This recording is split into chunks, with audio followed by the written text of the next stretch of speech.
I just think prom is one of those high school experiences that you talk about for a long time. So it's connected to a church, so it's a religious school, and they kind of take Christianity, I would say, to the extreme. A lot of us felt like we didn't get a super normal experience. You know, we didn't have football at my school, so there was no Friday night football games we would go to. There was just like a lot of experiences that we missed out on, and I felt like prom was one of those things that I could give us and we could have, so it was kind of, why not try? And I had told everybody we're doing a prom, like I'm throwing it senior year. So I'd had my mind and my heart set on this, and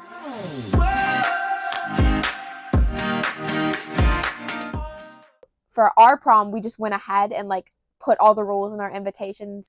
So it said, disclaimer, this is not a school sponsored event. You are invited to a night under the stars prom. We're so excited for this event and hope you can make it. So it was like, do not give money to the office in caps because this is not a school event. I think in the invitation, it was like, you have to bring the money to Gigi like in the student parking lot from like this time before school or this time after school. DJ, which means there will be dancing. However, he will be playing the radio's edited / clean versions of songs. So this was pretty much towards the end of my senior year. So they were kind of already done with me at this point. I think I'd push back against rules a lot during high school. And I wasn't really necessarily like a rule breaker, but I kind of saw certain things I didn't think were right and I would be outspoken about it.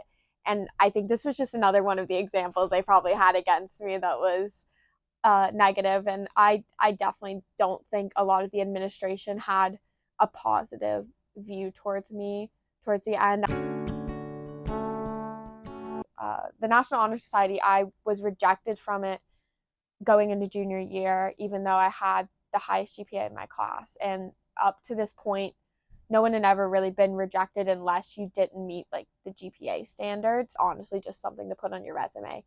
And going into my rejection, they basically said that like I wasn't supportive enough of the school, basically like voiced too much opposition with the school's rules, and that I kind of needed to take on a sweeter tone with people. People had only been positive to me and like given me praise. It was kind of like a big hit that came from nowhere. You know, when my principal announced that I was valedictorian on our senior trip, he made a joke that this other girl was valedictorian before he said it was me. And like, I just remember it being like, I'd worked so hard for it, and it was, he made it into a joke, which everyone kind of knew it would be me, but it was still one of those moments that it was like, okay, you kind of like took that away from me.